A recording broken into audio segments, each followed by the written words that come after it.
Bien, para todos y para todas muy buenos días. Es un placer estar el día de hoy aquí compartiendo con ustedes esta maravillosa entrevista. Mi nombre es Alejandro Barón Monsalve, soy promotor de lectura, escritura y oralidad, gestor cultural y editor, y por supuesto parte también de la familia del Departamento de Filosofía de la Universidad del Valle. Orgullosamente tengo el gusto de compartir el día de hoy mesa en esta entrevista con el profesor Omar Díaz Saldaña, que ya le procederé a hacer la presentación. Agradecemos pues al profesor Javier Zúñiga Buitrago por amablemente tenernos en cuenta y tener en cuenta el proyecto que está mirando para este seminario de ética y política, temas actuales en filosofía de este periodo académico.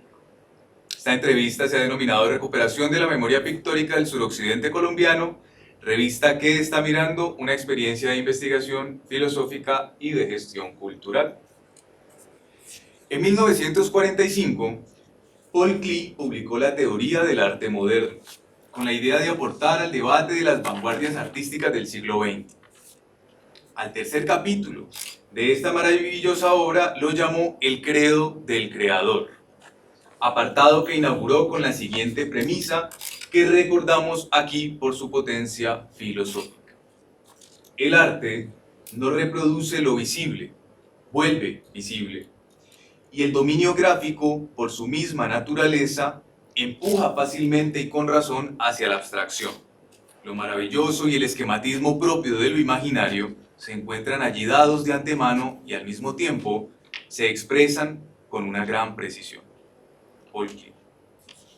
Hoy, casi 80 años después de publicadas estas palabras, existen proyectos en la región que apuestan por el arte, que apuestan por volver visible la memoria a través de la mirada.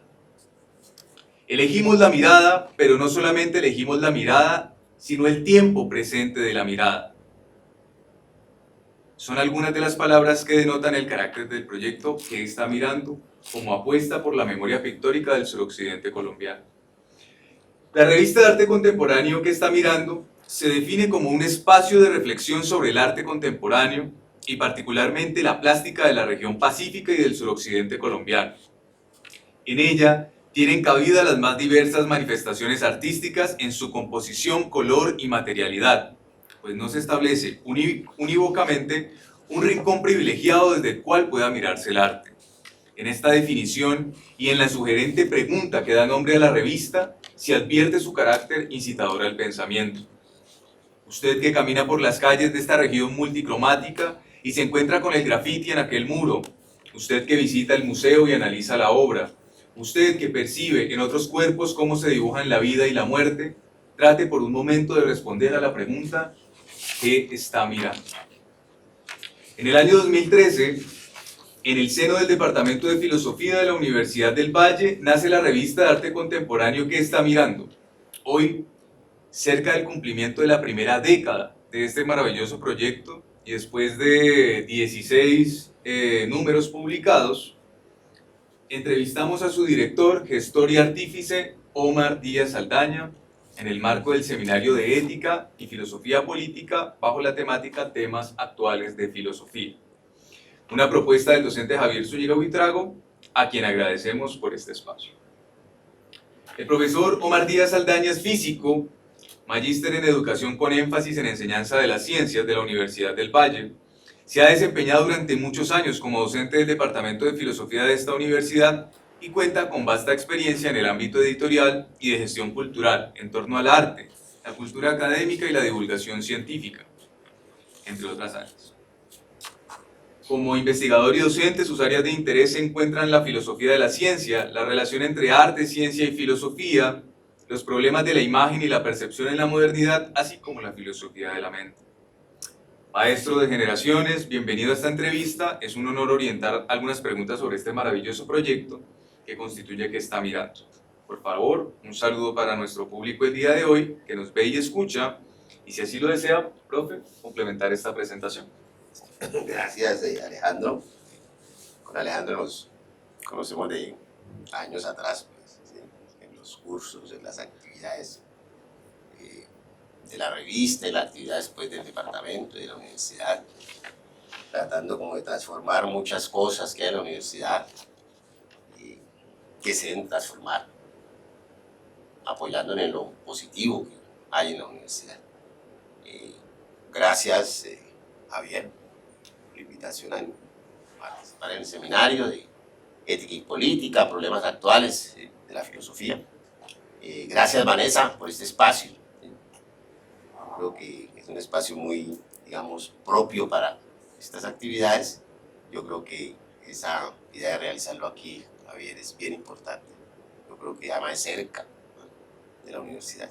Y gracias a todos ustedes. Algunos estudiantes yo creo que me conocen, hemos tenido de pronto intercambio, ¿no?, en los diferentes pasillos o en los seminarios, etc. Yo estoy en año sabático, hace como 1 año y medio estoy fuera de la universidad, pero regreso en agosto de nuevo. Y esta entrevista yo creo que recoge, digamos, un sentir muy importante. Yo creo que lo que señala Alejandro en la presentación tiene que ver con algo, y es que no hay una política pública. Y si hay la política pública en relación a la difusión y divulgación de nuestros artistas, se queda en letra muerta. Eso es lo que hemos experimentado nosotros en ese trajinar, ¿sí?, del proyecto, de que está mirando una revista sui generis en el ámbito universitario y en general en el ámbito cultural, y que tiene que ver pues con la construcción de la Pinacoteca de la Universidad del Valle. Yo creo que en el diálogo que vamos a tener vamos a ir como desbrozando algunos problemas, algunos aspectos, digamos, filosóficos, artísticos, estéticos. Yo creo que la estética es de las cosas bien importantes que tienen que ver con la reflexión filosófica. Les comento de entrada una idea que vamos a materializar y que tiene que ver con la importancia de entender ámbitos culturales que son parte de la reflexión del arte. En el 2016 vamos a hacer una exposición con Joana Ortiz. Estamos haciendo, ¿sí?, estamos haciendo el camino para que Joana Ortiz colabore con la exposición en que está mirando. Joana Ortiz es de las diseñadoras más importantes que tiene Colombia. Joana Ortiz es vallecaucana. Y queremos que Joana Ortiz diseñe ropa con la obra de María Teresa Negreiros. María Teresa Negreiros es una de las grandes artistas nuestras, pues, de ámbito nacional e internacional, rompe las latitudes. Esa es la carátula de la primera revista dedicada a María Teresa Negreiros. Ella se caracteriza fundamentalmente por la representación del Amazonas. Ella, en su línea plástica, es el expresionismo abstracto. Entonces queremos que Joana haga diseños con la obra de María Teresa.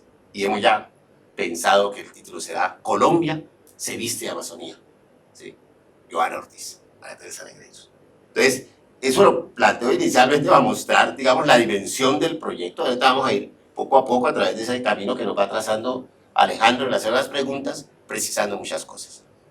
Gracias, profe. Eso da cuenta efectivamente de algo que entiendo es parte de la reflexión de la que toma como punto de partida el seminario, y es ese quehacer en la filosofía, cómo se relaciona con otro tipo de saberes, con otro tipo de prácticas y expresiones. Y que un departamento de filosofía se pueda estar formulando a estas alturas y después de muchos años de trajinar de un proyecto la relación incluso con el mundo de la moda, que tiene por supuesto tantas aristas, pues resulta muy interesante. Creo que no muchos departamentos de filosofía en el mundo incluso se están planteando algo semejante. En la definición de qué está mirando, sobre la que abordábamos un poco ahora brevemente, anticipábamos precisamente a partir de la pregunta que da lugar al proyecto su carácter y su genealogía. No obstante, para algunas personas podría ser todavía objeto de mucha curiosidad, de mucha inquietud, ¿por qué nace en el seno de un departamento de filosofía una revista de arte contemporáneo? ¿Por qué no nació en el Departamento de Artes Visuales y Artes Gráficas. En ese sentido, profe, hablemos un poco de la historia del surgimiento de este proyecto y por qué la revista se erige como un proyecto filosófico. Gracias, Alejandro. Hagamos un poco de historia. El proyecto nace en el 2013. En el 2013 nace el proyecto. Nos reunimos varios colegas a mirar un poco la actividad artística que se realiza en el Valle del Cauca. Y veíamos pues que lo que notaba anteriormente es que, digamos, no hay una política cultural, existe la tertulia, ya hay eventos culturales y artísticos, pero en general los artistas no se reconocen como deben reconocerse. Y más aún los artistas plásticos, pues. Entonces, además que en el departamento de filosofía hay un área que es filosofía del arte, estética. Entonces, a partir de ese diálogo, también con artistas, yo tengo una relación con los artistas desde hace pues, décadas, pues, ¿sí? No puedo decir tantos años, pues, porque ¿sí? Eso implica ¿sí? cálculos personales de mi existencia, ¿sí?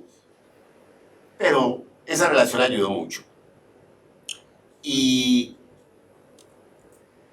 empezamos el proyecto en un diálogo fundamentalmente con María Teresa Negreiros, Ever Astudillo, ya muerto.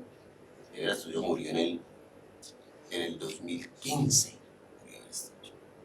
De los grandes artistas, ahora miramos, de los grandes artistas nuestros, o sea, el mundo urbano caleño está representado de manera magistral por Ever Astudillo. Entonces nos reunimos María Teresa Negreiros, Ever Astudillo, María Esperanza Londoño, el profesor Luis Humberto Hernández, ¿sí? Me comentaba Javier que Vanessa está haciendo la tesis con Luis Humberto, él es del área mía, del área de filosofía de la ciencia, ¿sí? Y la tecnología. Es un colega con el cual hemos venido transitando este camino. Y ahí en esa reunión, en varias reuniones, definimos el proyecto. Y empieza, digamos, significando la importancia del rescate de la memoria artística y visual de Cali, del Valle del Cauca y de la región pacífica. O sea, hay una invisibilidad de nuestros artistas. Entonces, el propósito es, digamos, divulgar, promover la creación y al mismo tiempo de que haya un testimonio escrito. Yo creo que es un punto central. Las exposiciones terminan, pero el documento escrito que tiene que ver con la revista es fundamental. Nosotros decimos de que quien quiera hacer una historia o que pretenda reflexionar sobre la historia de la plástica en el Valle del Cauca, sin duda alguna va a tener que ir a qué está mirando. Es un documento histórico. Ahora miramos la estructura de qué está mirando. Antes de la primera revista de María Teresa Negreiros, hacemos una exposición de Fanor León. Las exposiciones son como el premio Nobel, solamente son con los vivos. Fanor ya había muerto. Yo señalo, recogiendo un poco a Borges, que me parece ejemplar Borges, ¿sí? 2 fechas, 1944 y 2006, y una ciudad, Cali, definen en el tiempo y en el espacio el ciclo vital de Fanor León. Él muere en el 2006, y él nos regala, la esposa, nos regalan 3 obras de Fanor, de los grandes artistas. Comprometido políticamente, muere relativamente joven, y él señala mucho el contexto político histórico de la represión en Colombia. Y una de las obras, Los Señalados. son señalados y después desaparecidos. A partir de ahí,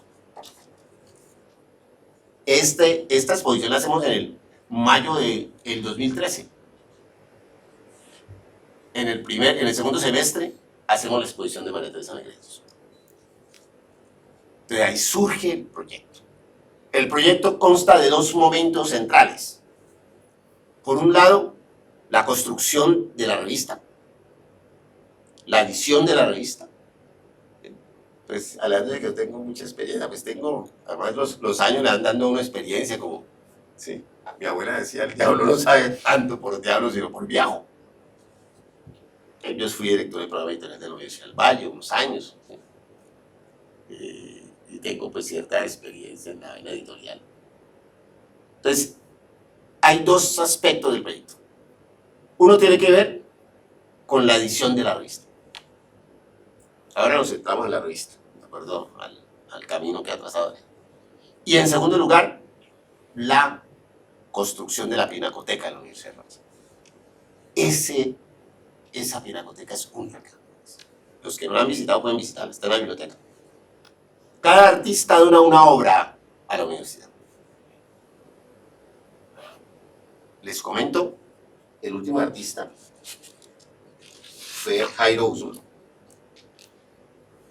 Además tengo esta revista de otra Panfar.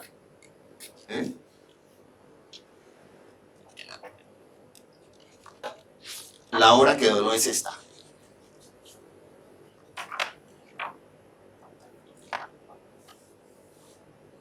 De 1.20 por 2.40.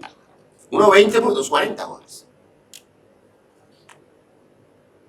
A evaluar en 35 millones de pesos. Eso lo digo porque hace parte, digamos, de la construcción. Hoy por hoy son más o menos 820 millones que hay. Vale la pinacoteca de la Universidad del Valle. Y hay un evento ahí que es triste, pero hace parte de la historia. 3 de los miembros del comité artístico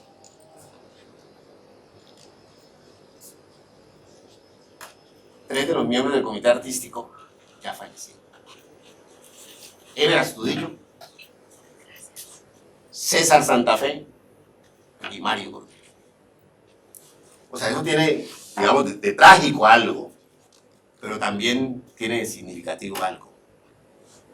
Y es que la vida que ellos nos dieron es parte del proyecto de que está bien. Y en ese sentido, si me permite, profe, uno podría anticipar que el objetivo de la revista y del proyecto en sí mismo se ha venido cumpliendo. Es decir, nos estamos enfrentando precisamente a un escenario en el que nos damos cuenta que los artistas plásticos de la región del Valle del Cauca, del suroccidente colombiano, que para nuestra comunidad cultural han podido pasar desapercibidos durante mucho tiempo y que incluso sus vidas se encontraban pues en sus últimos momentos, han participado del proyecto, han podido ser rescatados en su memoria pictórica a través de la revista.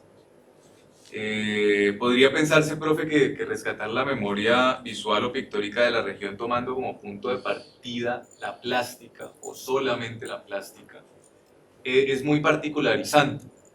Y pues claro, podría surgir la pregunta por qué de pronto no otras expresiones artísticas que también nos puedan dar cuenta del universo, digamos, artístico del Valle del Cauca, o etcétera. Eso pone, digamos, en el proyecto una carga estético-política en esa forma de expresión. ¿Por qué centrarse en ella? Okay. Cada elección es una renuncia. Cuando se elige, se renuncia. Lo que señala Alejandro es cierto. La elección de la plástica es una renuncia temporal. Digamos, nosotros hemos definido, personalmente, hemos insistido en rescatar lo que hay, en reconocer a los artistas, nuestros pintores, que existen en el ámbito. No estamos negando de que en el proyecto quepan otras expresiones artísticas. Ya les comentaba lo de la moda. Por ejemplo, Lipovetsky es uno de los grandes teóricos de la moda interesantísimos. Y vamos a convocar sus reflexiones cuando hablemos de John Ortiz. Por ejemplo, la escultura, no hemos tenido escultura y vamos a tener escultura. Hacemos 2 exposiciones por año. Y les comento, ese es un trabajo, Javier y Alejandro, que han estado cerca del proyecto. Se dan cuenta de que es un trabajo ingente, eso es, mejor dicho, despacio. Además les comento algo. La revista, decía un experto que me parece muy bello, es como una obra de arte. Es cierto, o sea, nosotros nos preocupamos por cada detalle de la revista, por la carátula. El artista va donde imprimimos la revista y ve la combinación de los colores. Aquí le falta magenta, métame un poquito más, hasta que hay una definición precisa. Entonces, ciertamente, Alejandro, el camino es largo. ¿Sí? Yo creo que de todas maneras, después de que yo me vaya, el proyecto sigue. Además, una cosa interesantísima les comento. El proyecto es un proyecto institucional. El proyecto es un proyecto de la Universidad del Valle para Cali, el Valle del Cauca y la región pacífica. Desde la Universidad del Valle. Es la defensa de lo público. Yo creo que un punto central ahí, Alejandro. Yo no sé hasta qué punto en otra universidad que no fuese pública tendría desarrollo un proyecto. Está de acorde con la misión institucional. Y hay algo interesantísimo. Desde el punto de vista administrativo, me parece que manejas cosas administrativas. Yo he aprendido algunas cositas de esas. Y creo que no lo hago tan mal, Vanessa. Los 3 rectores, el proyecto lleva de 10 años. Ramos, Varela, Murillo, no han dicho absolutamente ninguna negativa, todo ha sido positivo. Con Ramos empezamos.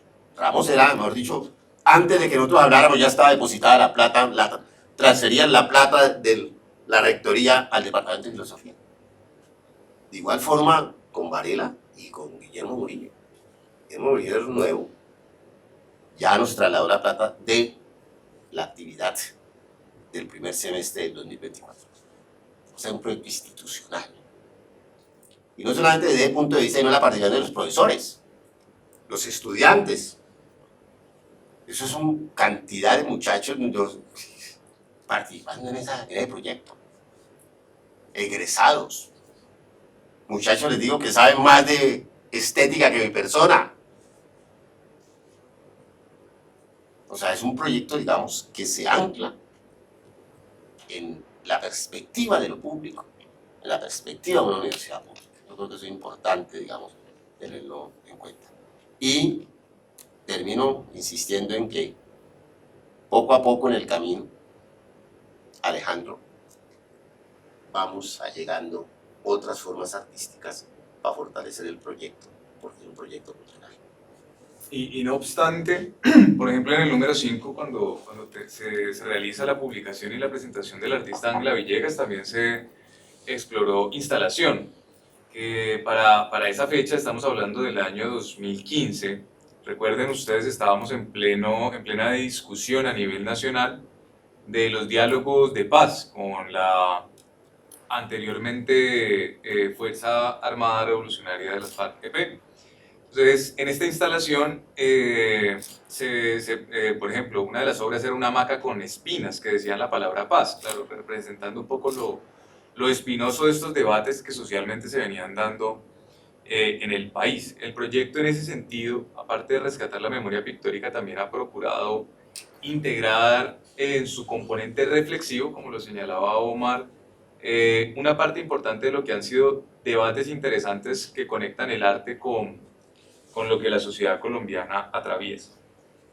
En su carta editorial, ustedes lo pueden corroborar cuando accedan a la revista. Recuerden que en la página del Departamento de Filosofía está en su versión digital de acceso libre. La revista toma como punto de partida la máxima de Ernst Gombrich, un importante teórico del arte contemporáneo, en su libro Historia del Arte, según la cual no existe el arte con A mayúscula, sino los artistas. Y cada expresión artística es una forma misma de historia y de definición del arte. Esta máxima sugiere que no existe una sola historia del arte, como se ha pretendido por la tradición, ni mucho menos una forma unívoca de orientarse en la reflexión sobre las prácticas artísticas y sus diferentes expresiones. ¿Cómo considera, profe, que el proyecto participa en esos debates actuales sobre el arte contemporáneo? O bien, ¿qué aporta el proyecto a los debates sobre la sensibilidad artística en el presente, sobre la formación de públicos y otros temas culturales de relevancia en la actualidad? Gracias, Alejandro. La pregunta es bien interesante y además como empieza Alejandro, señalando lo de Ángela Villegas. Les comento una anécdota. Ángela Villegas es hermana del gobernador Germán Villegas. Ya muerto. Germán Villegas fue presidente del Consejo Superior de la Universidad por directiva institucional, por política gubernamental. Germán Villegas fue a la exposición de Ángela Villegas y me dice: Omar, yo no conocía este espacio. Me parece que esto es muy bueno y hay que apoyarlo. El presidente del Consejo Superior no conocía esos espacios de la universidad. Y ciertamente lo de Ángela Villegas fue una instalación. Por eso, en el separador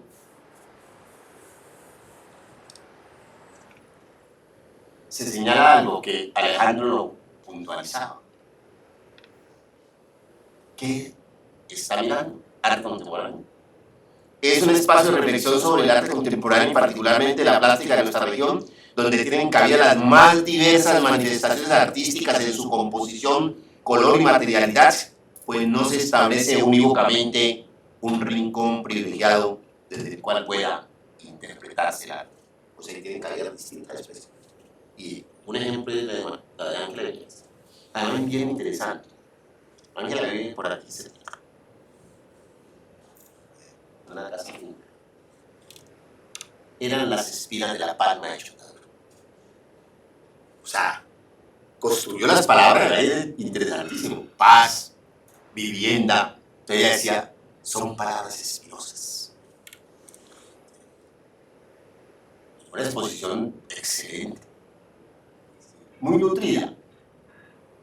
Vamos diciendo cosas del proyecto. A la exposición los que han ido, yo creo que aquí hay varios que han ido, ¿no sé? ¿Sí? Es una exposición que son 300 personas. 300 personas. Nosotros repartimos a todo el que llegue, le repartimos la revista. Nosotros repartimos 250 y se agotan. Es como un performance. O sea, todo el mundo tiene la revista. Entonces, en ese sentido, el proyecto, digamos, da cabida a las distintas. Y luego es un proyecto cultural.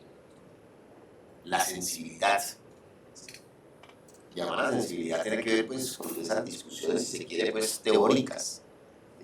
Y ahí la filosofía entra. Pero el problema es la sensibilidad. Y el que está mirando es bien importante. Es la forma, el color, la composición espacial. Cómo nos relacionamos con los objetos que miramos. La imagen. Ahora la imagen, ahorita me voy a hablar un poco de eso, que es un poco el proyecto de investigación que vengo realizando, que realicé en el año sabático. Y el problema de la imagen. Eso es una discusión bien interesante. Alejandro citó lo de Gombrich. Ha habido dos grandes teóricos del arte. Como una vez cipotudos personajes. Gombrich y Panofsky. Y esa concepción de Gombrich nos ha orientado.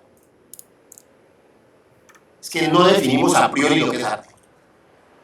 No hay arte con mayúsculas, sino artistas. Eso tiene una concepción epistemológica importantísima, filosófica. Y es que no buscamos en abstracto qué es arte contemporáneo. Nosotros nos critican. No, pero ustedes, arte contemporáneo, traen pintura. Traen pintura representacionalista. Escasamente le dan algo al arte abstracto. ¿A dónde está el performance, las instalaciones, el jage? Nos hablan de Abramovich. Sí. Cuando el tiempo avanza, nosotros vamos avanzando con el tiempo. Entonces, ¿qué pasa? Esa concepción de Gombrich define una orientación teórica importante. No definimos en abstracto qué es lo que es arte contemporáneo. Arte contemporáneo, nosotros somos muy claros en esto. Es lo que nuestros artistas vivos están haciendo en la actualidad. Entonces resolvemos el problema desde el punto de vista teórico y nos apoyamos en Gombrich. Por eso yo creo que la anotación de Alejandro es muy pertinente. ¿Sí? Tienen cabida todas las expresiones. Nos apoyamos en lo que se está haciendo y a partir de ahí logramos divulgarlo y mostrar el significado creativo de los artistas. Bien, nos dice Joseph Albers, un importante teórico del color, de las interacciones del color en una bella obra que lleva su nombre homónimamente, las interacciones del color. Si decimos rojo, hay 50 personas escuchándonos. Cabe esperar que haya 50 rojos en sus mentes. Y podemos estar seguros de que todos esos rojos serán muy diferentes. Los esquimales reconocen una enorme diversidad de gamas de blanco, así como los africanos reconocen una importante diversidad de gamas del café. Las consideraciones en torno a la condición del color se pueden rastrear desde la antigüedad con Aristóteles, que fue uno de los primeros grandes pensadores que pensó sobre el color y la forma en cómo el color impacta en nuestra forma de conocer el mundo.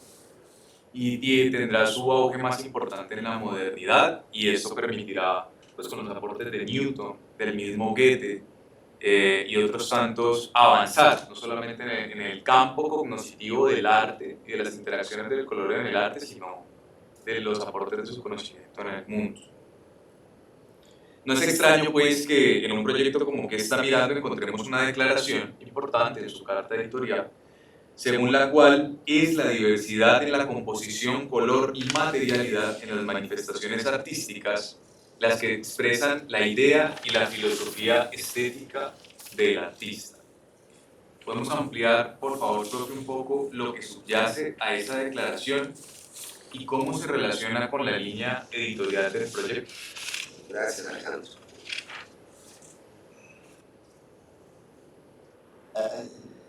Una experiencia muy bella, Con Alejandro la vivimos con otros estudiantes. Y es que en el transcurso de los 10 años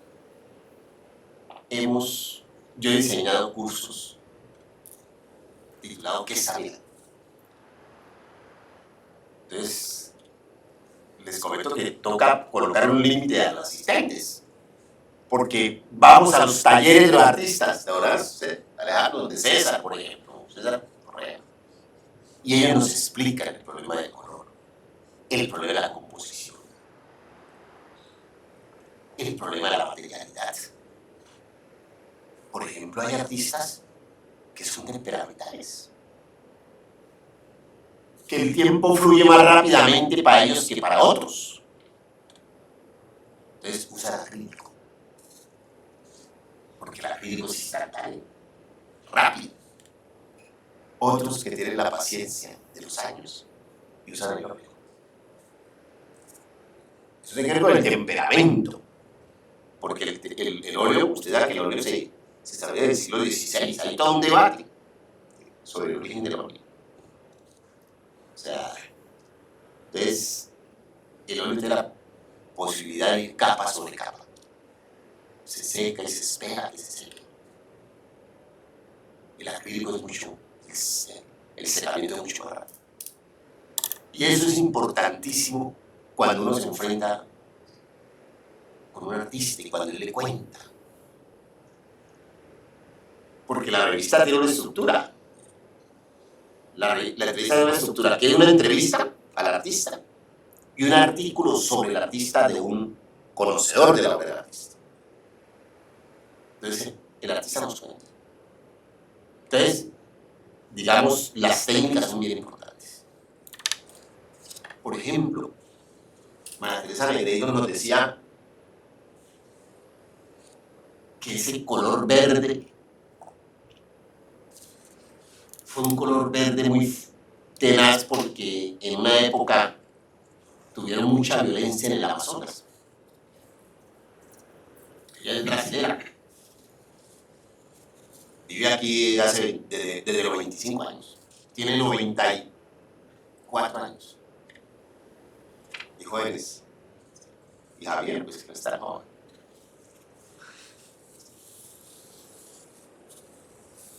Uno la ve a ella. Es impresionante. Todavía pinta 94 años. Y para ella el color, el verde, el amarillo, juegan un papel central. Por ejemplo, el amarillo, cuando cuenta el amarillo juega un papel central porque estaban que había mucha quema de sectores que, digamos, querían invadir determinados terrenos de la familia, etc. Entonces ya tiene una significación de... Decía María Teresa, disculpe, profe, que reconoce 16 tipos de verdes solo con verdes. Los distingue claramente. Porque la obra ya es la Amazonía.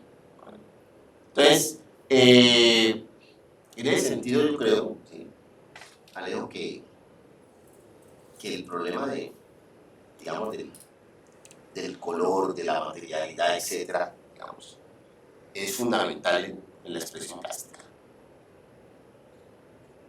Y cada artista le indica a uno la ruta. Por ejemplo, Monte Alegre. Yo creo que en ese sentido, digamos, cada técnica que se utiliza entra al unísono con el espíritu artístico del artista. Hay gente que es muy...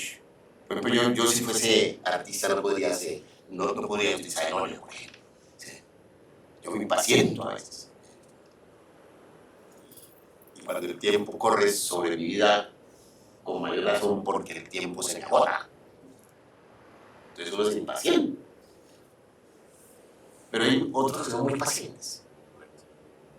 Entonces eso es interesante, el temperamento del artista. Y eso está muy relacionado con el manejo de esas técnicas. ¿Sí? Por ejemplo, la acuarela es distinta.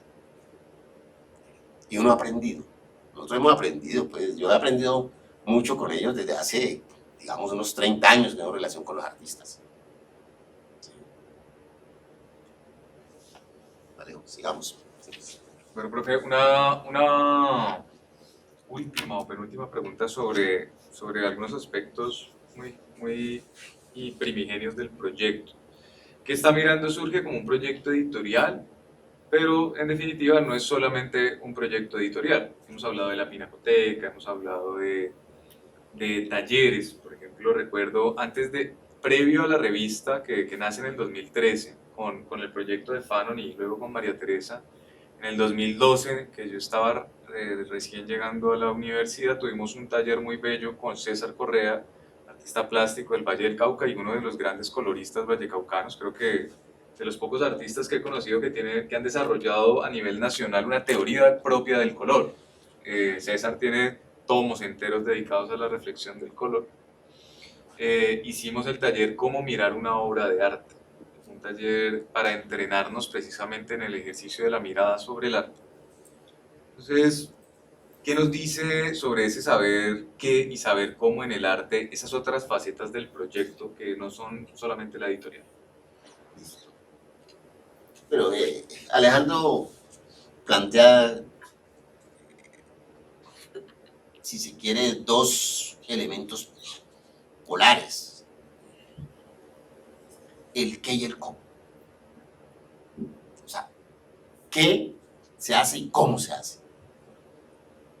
Nosotros en el proyecto hemos venido insistiendo en tratar de ver cómo se articula el qué con el cómo. E insistimos mucho en el cómo. O sea, cómo es que el artista representa, entre comillas, su imagen, de cómo el artista representa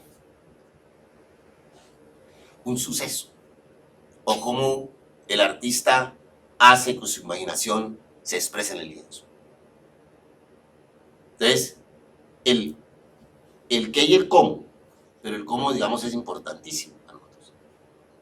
Y eso lo hemos venido, digamos, examinando a través de las diferentes artistas. Por ejemplo, hay artistas que son muy temperamentales. Son muy temperamentales y que no tienen la paciencia del manejo del óleo, sino que manejan el acrílico, por ejemplo.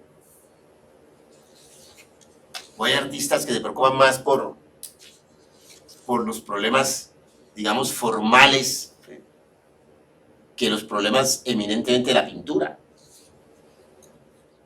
Ha sido realmente una experiencia muy, muy, muy positiva. Yo creo que el cómo y el qué es como una dialéctica, ¿sí?, que se establece mucho en los artistas, ¿sí? ¿Qué va a dibujar? Pero ¿cómo lo va a hacer? ¿Qué va a pintar? ¿Cómo lo va a pintar? Y hay todo un debate sobre eso, teórico. El saber hacer, ¿sí? Ese saber hacer es importante. Desde el punto de vista filosófico, ustedes saben, jóvenes, ¿sí?, que eso es un debate permanente. El saber cómo.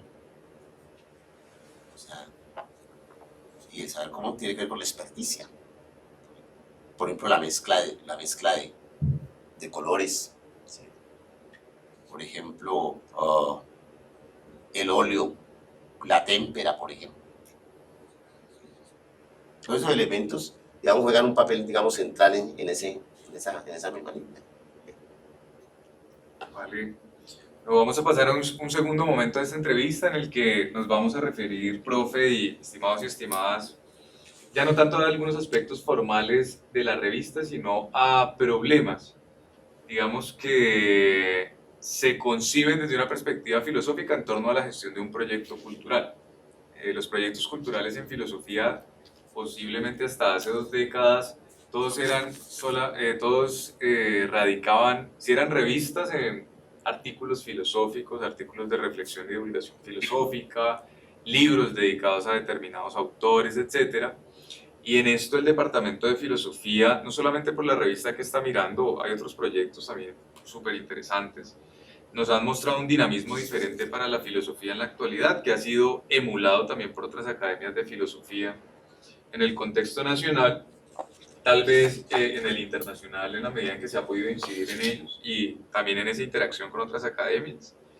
Y vamos a hablar un poco acerca como de esos elementos que rodean, tomando como punto de partida una de las preocupaciones del seminario del profesor Javier, de temas actuales en filosofía, y es qué hay en el mundo de la filosofía o en el universo cultural filosófico y de quienes nos desenvolvemos en él, que va a ser diferente, digamos, en esos aspectos. Y ahí surge esta primera pregunta en términos, usted lo decía ahora muy bien, jocosamente, un poco, claro, la Pinacoteca, la cifra es de 820 millones de pesos. Una cifra nada desestimable para, pues primero para una institución pública cuya administración es tan compleja, y pues precisamente rehuyendo al lugar común de que la filosofía es un saber improductivo, ¿verdad? ¿Cuántas veces no hemos tenido que escuchar esta sentencia en la que la filosofía no aporta desde una perspectiva tal vez utilitaria, financiera y demás elementos a una comunidad académica o en general a una sociedad?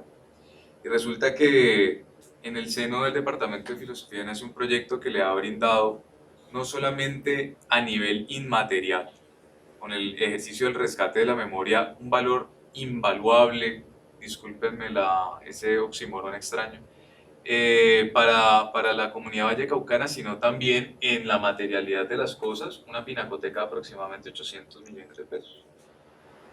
Un proyecto como que está mirando, que entre otras cosas lleva una década de sostenibilidad, supone una gran cantidad de retos, destrezas y saberes de gestión administrativa, editorial, de capitales culturales, entre otros, que no son habituales en la formación filosófica. Parte de ese supuesto es el punto de partida de este seminario en el que se posibilita la entrevista y de acuerdo con eso, ¿cómo se ha dado apertura al mundo del arte, los artistas y la cultura plástica desde el Departamento de Filosofía?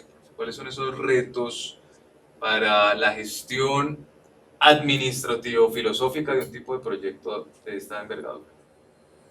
Sí, mira, la pregunta es bien interesante, pues, porque no es, digamos, del talante, o mejor aún, no es una respuesta eminentemente filosófica, sino que tiene que ver con el saber hacer. O sea, el proyecto ha sido exitoso. El proyecto ha sido muy exitoso. Los administrativos, el rector, el vicerrector, etc. Ellos son, digamos, han estado sensibles al proyecto. Pero yo le muestro la plata. Son 820 millones. Una colección impresionante de obras. Formato mediano y grande. Es un orgullo para la Universidad del Valle. Entonces nosotros cada vez tenemos más garantía de que el proyecto va a seguir. Difícilmente no sigue. Porque hemos venido acumulando. Además, una cosa importantísima es que, les digo una vaina interesante, un directivo, porque hay tensiones en la universidad. Mi formación es en ciencias, y en filosofía de la ciencia. Mi formación no es en artes. Yo escasamente pinto una línea detrás de otra. Y un directivo de alto nivel decía, lo que pasa en filosofía con qué está mirando no pasa por artes integrales. Y esto es público. Yo lo digo no para criticar artes integradas, sino para insistir en la fortaleza del proyecto. Y venimos caminando en el proyecto. Los artistas vienen respondiendo, digamos, permanentemente. Los artistas, porque no hay una política pública. No hay una política pública del rescate de la memoria visual y artística y por lo tanto de los artistas. Entonces, cuando llegamos nos abren las puertas. Una revista de estas dedicada a un solo artista, que se entrega físicamente el día del lanzamiento, la inauguración de la exposición. De forma gratuita. De forma gratuita. Y además está en versión digital. Y además esta revista es una belleza, ¿sí? O sea, nos preocupamos porque sea realmente bella la revista, ¿sí? Porque es un punto central. Un punto central es en el sentido de que, digamos, se materializa, digamos, esa concepción del arte a través de los productos del proyecto. Yo creo que en ese sentido, Alejandro, pues venimos avanzando. Venimos avanzando en el proyecto. Y les comento, hasta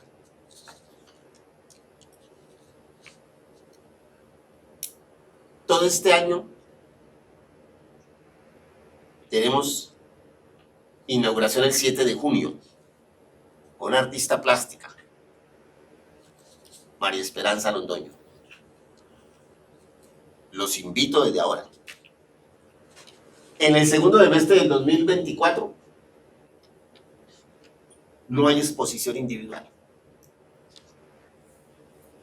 Vamos a conmemorar los 10 años del proyecto. Y vamos a sacar un libro a lo Villegas de todas las entrevistas que se han hecho en los 10 años. Y va a haber una exposición de toda la colección de la Pinacoteca. Van a ser 4 días, 22 de octubre, 23 de octubre, 24 de octubre y 25 de octubre del 2024. El 25 se lanza el libro.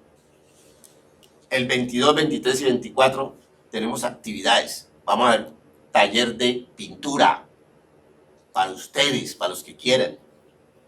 Taller de grabado con artistas invitados.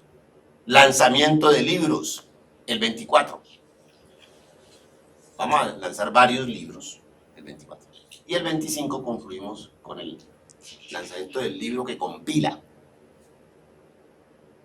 todas las entrevistas que se han hecho durante los 10 años. Es un proyecto, y además la universidad ha sido muy generosa, porque también entiende la importancia del proyecto desde el punto de vista cultural y visual. Yo creo que vamos avanzando. ¿Sí? Yo creo, Alejandro, con dificultades, pero miren una cosa interesante. Yo creo que de experiencia nos ha dado Alejandro. Alejandro, además, les comento algo interesante. Pues para ir avanzando, porque no se agota el tiempo. Hay una extensión del proyecto. Se llama Cuadernos que está mirando. Alejandro hace parte del comité de cuadernos. ¿Qué son cuadernos? Es una extensión del proyecto. Por eso, Sí. por eso en la entrevista solo se han hablado cosas buenas del proyecto. No hay imparcialidad aquí. No, ahora hablamos cosas malas del proyecto, porque de todas maneras es necesario que haya, ¿sí?, el blanco y el negro, pues. Eso, los cuadernos, nada de lo que se ha entregado se pueden quedar con ellos. Ahora hacen una... O sea, porque eso es el archivo personal, ¿sí? Ahora hacen una rifa. Yo creería que está mirando es una materialización de una frase del argot popular muy sabia que dice que lo perfecto pelea con lo bueno. Una de las razones por las que muchas veces estos proyectos no ven la luz, o si las ven no duran mucho tiempo, es porque las personas que los gestan o las comunidades que los gestan se centran en debates bizantinos de cómo sería un proyecto perfecto, haciendo referencia de pronto a colegas muy respetados y colegas muy respetadas de otras áreas conviven en la comunidad académica como las artes, de qué debería haber en la revista. Entonces, no, tal práctica artística, tal otra, tal, y ese debate se demora más tiempo del que demora la gestión de la revista y por eso nunca ve la luz, ¿cierto? Digamos que los saberes académicos nos llevan a veces a esos sin lugares en los que tal vez a veces convendría simplemente ser un poco más pragmáticos. Creo que la revista habla por sí misma de su calidad, no solamente gráfica, sino editorial. Y en ese sentido es insistir en algo. Por eso la pregunta un poco en torno al tema de la gestión, profe. Y disculpe, me voy a tratar de volver sobre ella para ser un poco más incisivo en el sentido de pretender que el proyecto nos pueda dar algunas herramientas desde lo teórico. Y hagamos la pregunta más sencilla, como, profe, ¿qué se necesita para sacar un número de qué está mirando? ¿Qué hay que hacer pragmáticamente para que un proyecto así vea la luz? Lo que señala Alejandro es importante, es importante. O sea,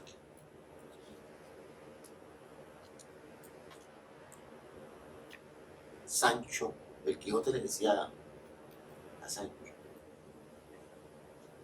si los perros ladran es señal de que cabalgamos.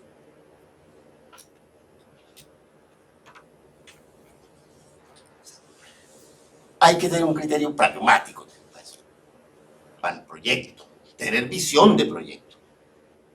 Pero nosotros no nos enredamos en discusiones bizantinas. Porque mientras discutimos nos pasa el tiempo. La estructura editorial es muy sencilla. Y hay contradictores del proyecto.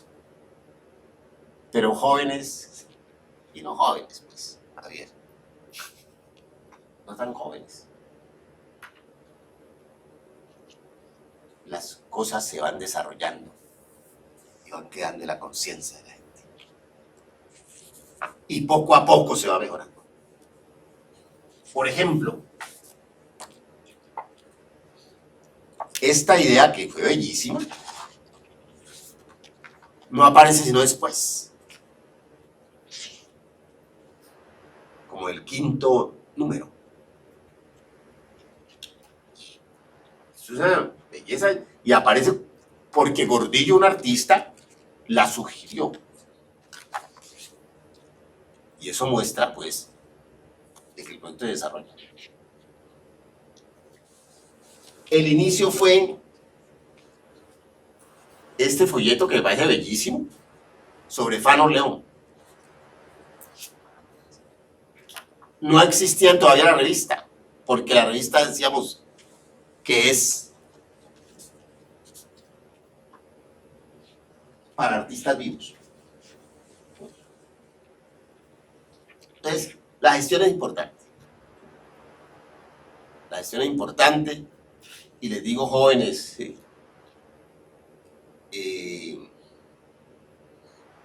hay que tener un norte. Hay que saber hacia dónde va. Y poco a poco se va fortaleciendo el proyecto.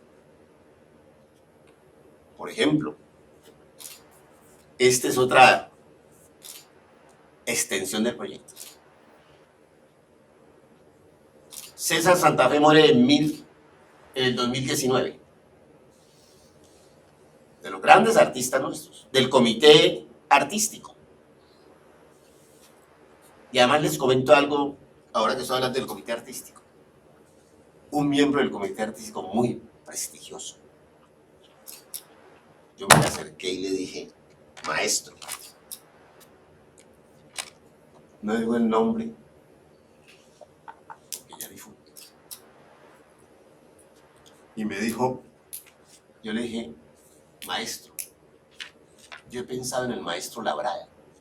El maestro Labrada es de los grandes profesores que ha habido en la plástica.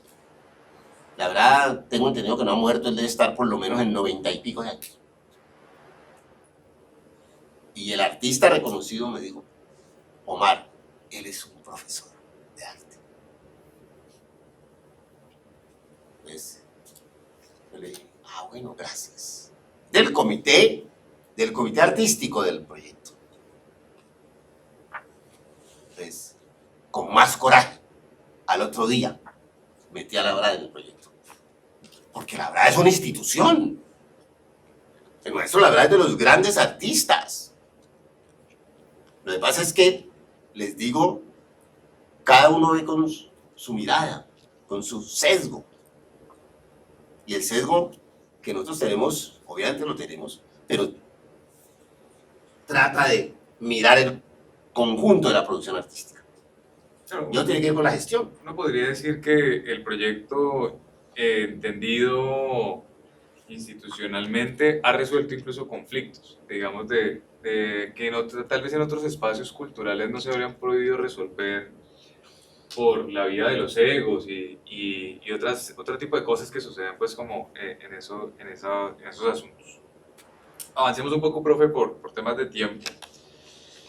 Dentro de las múltiples manifestaciones y expresiones artísticas que tienen lugar en una región multicultural como el Pacífico y el suroccidente colombiano,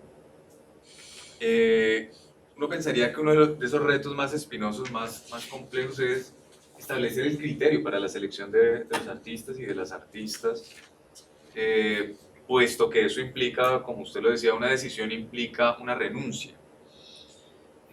¿Cómo es el proceso de selección de esos artistas para la revista y cuál es el criterio artístico, editorial o estético para hacerlos partícipes del proyecto? Correcto. Esa pregunta es bien importante. Existe un comité artístico.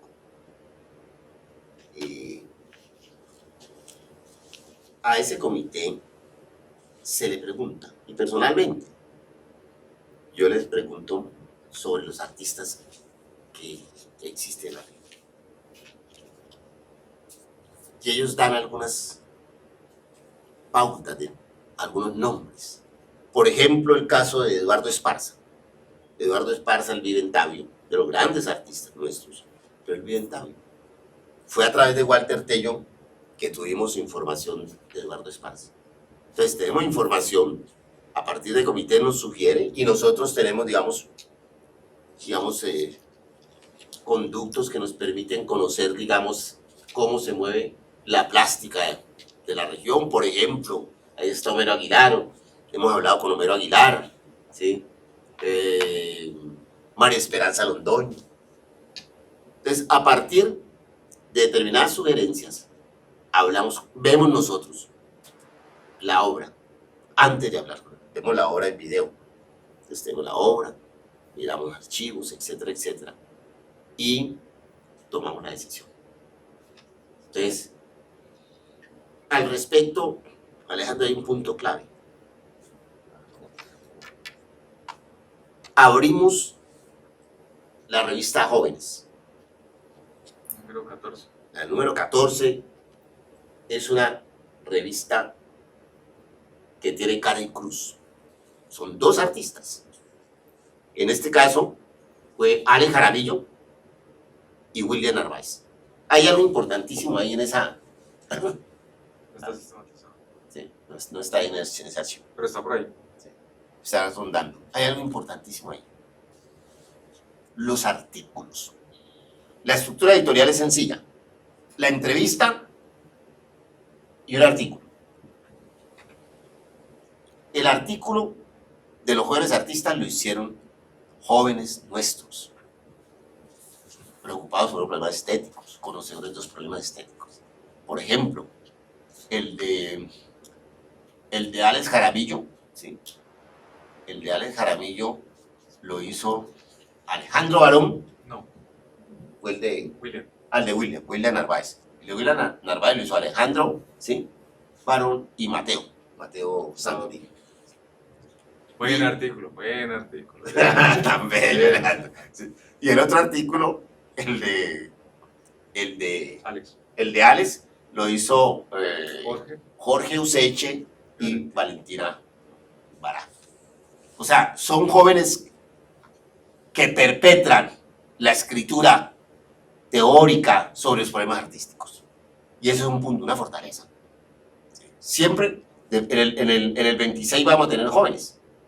El primer semestre del 26 son jóvenes. Entonces también van a haber jóvenes estudiantes de filosofía que traen los problemas estéticos escribiendo los artículos.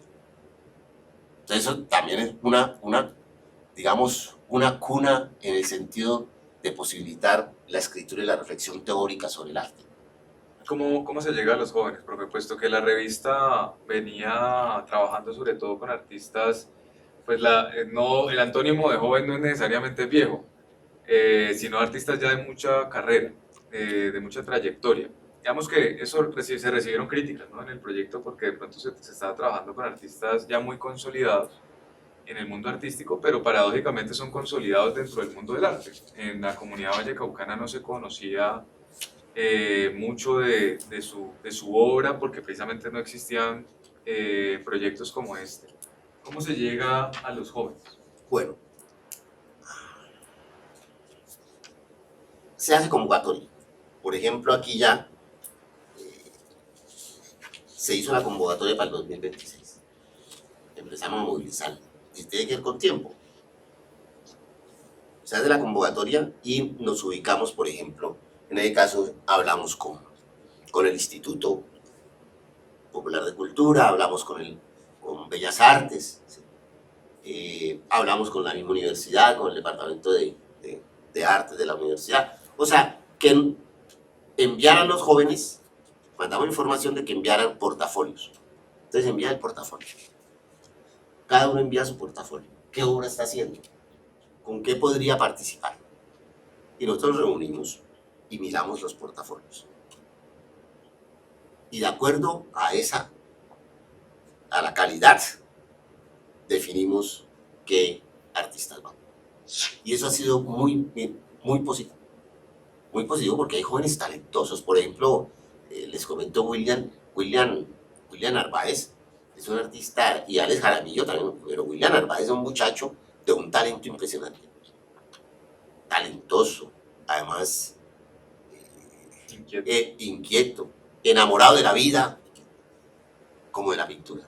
Entonces, no digo más de él, ¿no? ¿Sí? Porque sí, me comprometo, ¿sí? Pero de todas maneras es un muchacho talentosísimo. Por ejemplo, Alex Jaramillo. Alex Jaramillo, y yo quería hablar de eso, voy a hablar un ratico, es qué expresiones artísticas están en el proyecto. Por ejemplo, Alex Jaramillo es el hiperrealismo. Uno ve una obra de él, es como si quisiera tocarla. Son el mundo urbano de San Antonio, esas casas viejas, ¿sí? Hermosas. El mundo urbano le apasiona a él. La casa, el hábitat. Y eso es reflexiones teóricas. Por ejemplo, Alex Jaramillo utiliza, William Narváez utiliza, por ejemplo, la ceniza de caña. O sea, ese es, y además algunos de los jóvenes que pinta, que tiene expresión plástica, etcétera, etcétera, puede acercarse al proyecto. Además, el proyecto es de los jóvenes, en la perspectiva hacia el futuro. Entonces, yo creo que eso puede contestar un poco tu inquietud, Alejandro. Una última al respecto de esto, como para ahondar brevemente en un elemento conceptual. En este caso, cuando estamos hablando de rescatar memoria, ¿qué define un artista joven? Bueno, ¿qué define un artista joven? Fundamentalmente, el tiempo que ha vivido caminando por las calles. La edad. O sea, los consumados tienen que, digamos, 50, 55. Por ejemplo, César yo creo que está por ahí en 55, que es de los jóvenes, César Correa. Además, César Correa es muy lindo, hablo de él porque ha estado siempre al lado nuestro. Y él es un poco a lo Van Gogh.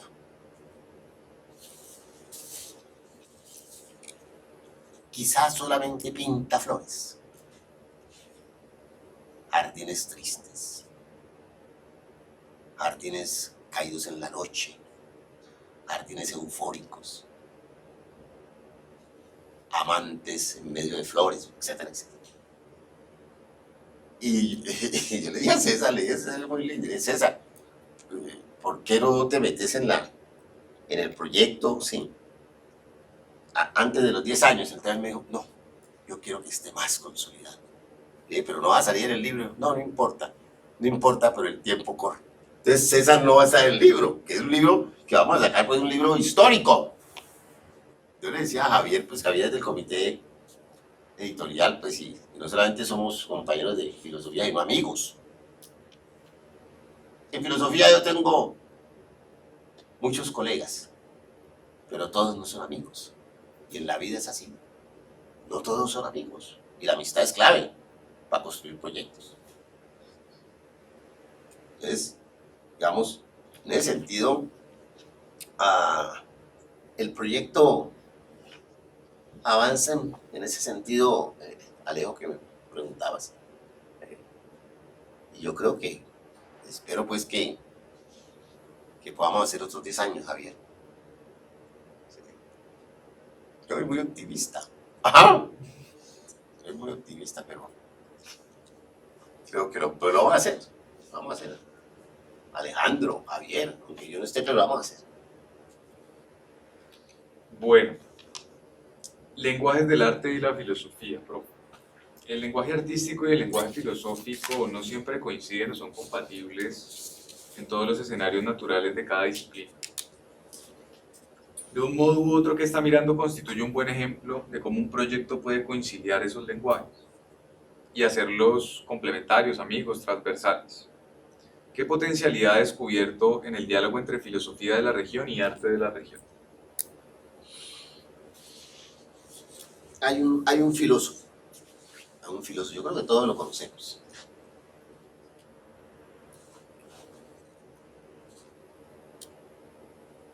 Michel Foucault. Hay un texto muy lindo que hemos trabajado pues con frecuencia a través de la colación. Porque Foucault es de los filósofos que logra articular esa dicotomía, si se quiere, entre el decir y el ver.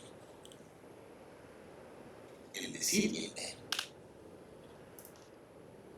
Y él tiene un libro muy interesante, Las palabras y las cosas.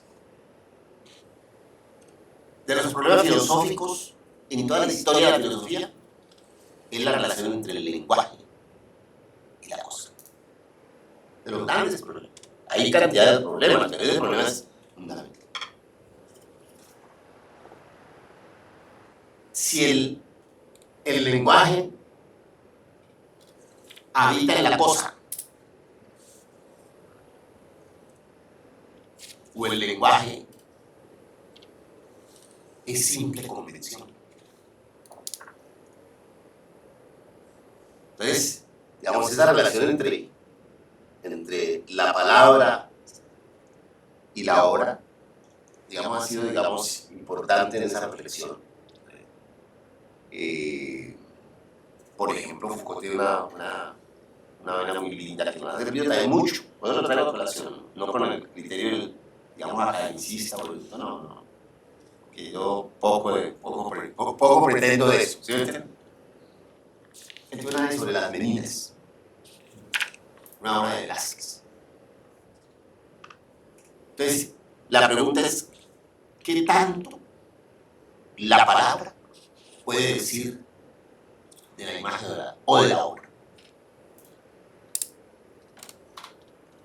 La imagen tiene una sintaxis distinta al lenguaje. Uno construye el lenguaje, el sentido o el significado del lenguaje en una secuencia punto por punto. La casa es verde. Pero en la imagen no. En la imagen es una totalidad, donde los elementos de la sintaxis de la imagen son distintos a los del lenguaje. La mancha por un papel, el color, la totalidad del ensayo, por ejemplo. Pero nosotros hemos tenido una experiencia muy interesante, y es que los artistas nos muestran visualmente cosas que su expresión discursiva a veces dilema. Ellos se han hecho para mostrar el mundo, su expresión, su mundo interior, a través de formas y colores, no a través del discurso lineal generado por esa sintaxis secuencial, serial del discurso nuestro. Entonces, digamos, hay un encuentro interesantísimo. Y de una u otra forma que está mirando, trata de dar a conocer eso. Y de propiciar ese encuentro. Y de propiciar el encuentro. Y nosotros, por ejemplo, preguntamos, como habíamos ido, pues tú también, en estos días estuvimos con María Esperanza Londoño, que es la última, ¿sí? Estuvimos con Alejandro, además rico porque es en Dapa, entonces teníamos un frío y fue muy rica la estadía con María Esperanza, muy bella ahí. y además los quiere a ellos más que a mí. ¡Ah! ¿Sí? Y veíamos eso. O sea, nosotros preguntábamos, tratábamos de que la expresión verbal de ella diera cuenta de su obra, y a veces, y nos decía, no, es que yo siento así. Pero eso es normal. ¿Sí? Una cosa es cuando uno habla con Javier, con Alejandro, con ustedes, que hacen el camino de la filosofía. Distinto cuando hablan con un artista. La experiencia con el artista es muy interesante. Expresa lo que ve y lo que siente a través de formas y a través de colores. No a través de un discurso serial, ¿sí? Sintáctico del lenguaje tradicional. Hay una cita muy bella, recuerdo ahora, de Rubén Darío, en Cantares de Vida y Esperanza. Dice: la torre de marfil tentó mi anhelo y quise encerrarme dentro de mí mismo, pero tuve hambre de espacio y sed de cielo desde las sombras de mi propio abismo. La torre de marfil ha sido una figura frecuentemente usada como imagen para referir al ensimismamiento y el encerramiento que posibilita muchas veces la academia, ¿no? La burbuja que se construye en torno a la academia. La filosofía es una disciplina... Perdón, Alejandro. Pero que te interrumpa. César Santana. Este libro es histórico.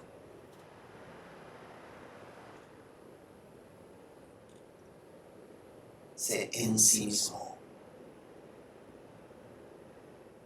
Se suicidó en el 2019. Fue trágico. De los grandes artistas nuestros. Que está mirando en la Universidad de Valle, hacen un homenaje a César Santana. Se retiró del piso 17 donde vivía. Se suicidó. Para que Alejandro siga. Aquí hay una obra que se llama La Caída. Estamos trabajando con varios jóvenes del equipo en construir una narrativa sobre César Santa Fe. Una narrativa ficcional. Ustedes conocen mejor a Javier que mi persona, pues, en esos campos.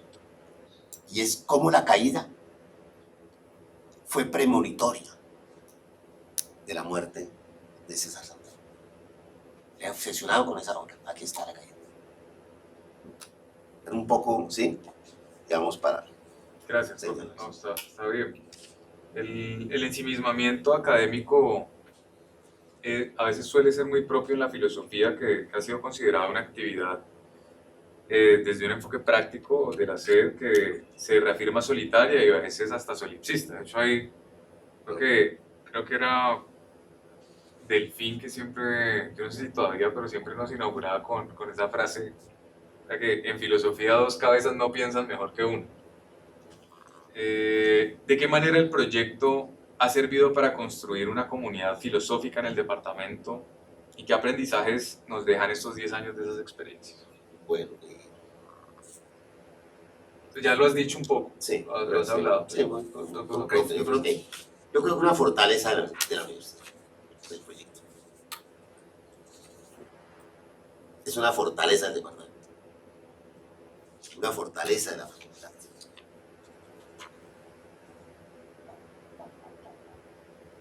Y las revistas se hacen, se diseñan, se inventan. Y el río de 2 años se la lleva para nunca volver. Nosotros llevamos 10 años. Alejandro señalaba una vaina en una ocasión, y es que se inventan las revistas y antes de que aparezcan ya han desaparecido. Nosotros llevamos 10 años. Gracias al apoyo institucional. O sea, es una revista que se puede mostrar, que se debe mostrar. Ahí está el acumulado de las obras. Entonces, digamos, En ese sentido yo creo que el proyecto tiene esa fortaleza, ¿no? Sí, yo complementaría invirtiendo el papel haciendo una cosa que no se debe hacer en una entrevista y es señalando, complementando un poco la respuesta diciendo que uno de los éxitos del proyecto radica no solo en la materialidad de las cosas que hemos venido señalando, sino en que ha construido relaciones intergeneracionales en el departamento, ¿cierto? Es decir, estamos hablando de los profes, de los estudiantes, de los artistas, la movilización de relaciones sociales que ha generado en torno a la cultura, constituye pues parte del patrimonio de lo que es el proyecto y rompen un poco con ese paradigma de que la filosofía se hace a puerta cerrada y de manera solitaria, ¿no? Digamos que estos proyectos permiten avanzar mucho en ese letargo en el que nos pone a veces la academia y que también nos aleja de otros entornos académicos que están mucho más a la vanguardia que los entornos locales y nacionales a nivel académico, donde se dialoga y donde la fortaleza reside en ese diálogo. En esa misma línea, o sea, sí, lo que dice Alejandro, o sea, la capacidad de transformación que tiene el proyecto. Por ejemplo, hay estudiantes que están haciendo tesis sobre artistas, sobre Jorge Restrepo. Jorge Restrepo es un caricaturista excepcional. Además la historia es impresionante, ¿no? Entonces, ciertamente,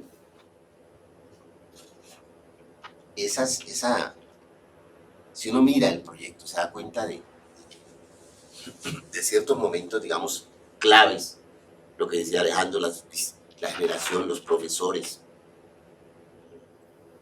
del debate de filosofía. Por ejemplo, la presentación última la hizo el secretario general. Y el secretario general Luis Carlos Castillo señalaba una cosa importante, ya refiriéndose precisamente a la última revista de Jairo Guzmán, que era como una obra de arte. Eso lo dijo Luis Carlos. Y de pronto, Alejo, ¿me permitís? Estamos promoviendo el coleccionismo. Benjamin tiene un texto bellísimo sobre el coleccionismo y habla de las dinámicas sociales, culturales, y señala el coleccionismo como uno de los aspectos importantes de la cultura. Nosotros estamos impulsando el coleccionismo. Bueno, esta es una lienzografía.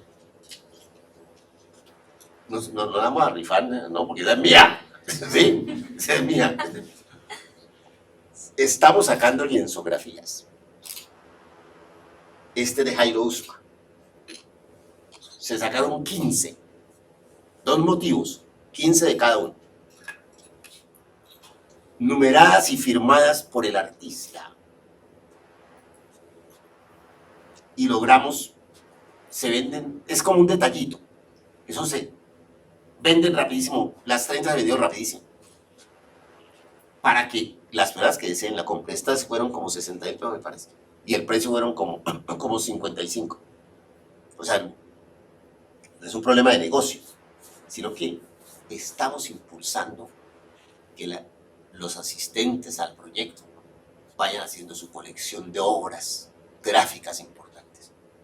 Aquí está la firma de Guzmán, ¿sí? ¿Y qué número es ese, Alejo? Arribita de Guzmán.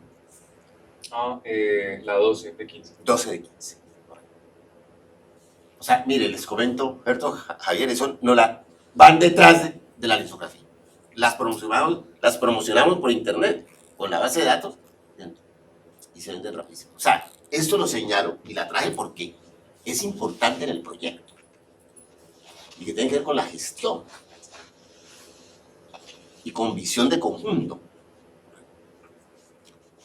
Y es que impulsamos el coleccionismo para que la gente tenga una relación más directa, más vivencial, más fenomenológica, si se quiere,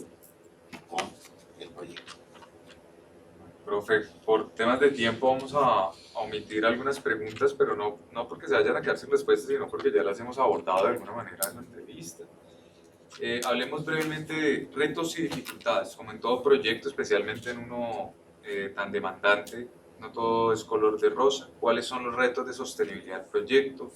¿Cuáles han sido los momentos más difíciles? ¿A qué dificultades se enfrenta un gestor o un equipo gestor de un proyecto de esta naturaleza? Bueno, hubo un momento duro. Yo creo que ese momento duro lo vimos casi, lo vimos todos. Y fue la pandemia. Creo que la pandemia fue muy dolorosa. Llorábamos en el encierro, nuestros amigos desaparecidos.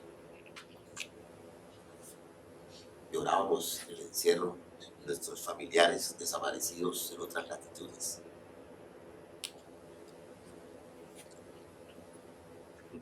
Por eso hubo un año en el que no hicimos exposición.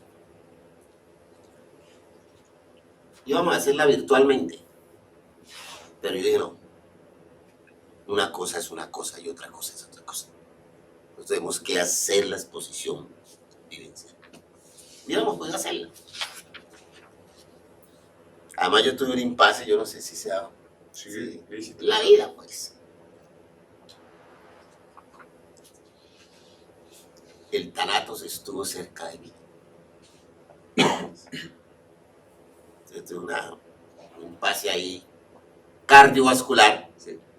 Entonces estuve como al borde, ¿no, Alejo? Javier. Pero también fue muy duro, pues. ¿Saben qué? Ahora, claro que ahorita Alejo dice que es un cyborg. ¿Sí? Porque yo tengo un poco de cosas metidas por allá adentro. ¿Sí? Entonces me dicen, Omar ya es un cyborg. Transhumante. ¿Sí? Entonces, bueno, pero además la vida es para adelante. La vida es para adelante. Entonces, ese momento fue duro. Había una facilidad, sinceramente, una celeridad impresionante. La institución ha sido impecable. La universidad es impecable. Ahora estamos pidiendo 60 millones para el segundo semestre. Y seguro que lo vamos a tener. Porque vamos a hacer el libro de 200 páginas full color. 1500 ejemplares. Eso vale un platal. Pero vamos a hacerlo. Además, Alejo se ríe de mí porque yo soy muy optimista, gordito. O sea, obviamente hay dificultades. Pero yo no sé, en los proyectos, en la gestión, no hay que hacer de las dificultades los obstáculos para no avanzar. Hay que tener un espíritu propositivo y resolver los problemas. Pensar más en la solución que en los problemas. Obviamente, la solución depende de los problemas, pero no enfrascarse. Yo creo que ha sido un punto clave. Y el apoyo, pues, de los colegas, Javier, Luis Humberto, del equipo de estudiantes, la misma oficina de comunicación de la facultad, que tenemos que establecer una relación mucho más directa, mucho más eficiente, ¿sí? Pero no es por culpa del compañero al lado, sino fundamentalmente de mi persona, que a veces me aíslo de las cosas, ¿sí? Y cojo otras rutas. Pero la gestión, no ha habido problema en la gestión. Por ejemplo, de las cosas que en la gestión entra a tenerse en cuenta la relación con los artistas. Cada artista es un... Todos tenemos prejuicios. Todos estamos llenos de prejuicios.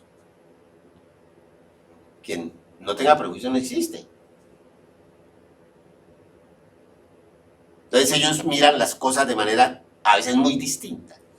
Es una lucha, por ejemplo, con el último artista. Es muy buen artista. Además tiene 84 años y es excepcional. Fue un lío para construir la entrevista. No, man, mira, envíame eso por escrito. No, pues es que iba a hablar en público de pronto en el lanzamiento, no, le dije, no, lo llevas escrito, escríbelo y yo te lo corrijo. No, pero es que a mí me asusta. No, mejor dicho, era una tragedia. Una tragedia. Con los artistas no hay que...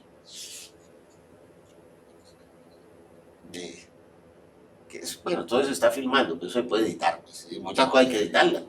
¿Sí, no? Y para eso se edita. Claro, eso hay que editar. O sea, hay personas, sí, que ante esas dificultades que se presentan, se enredan en los árboles y no ven el bosque.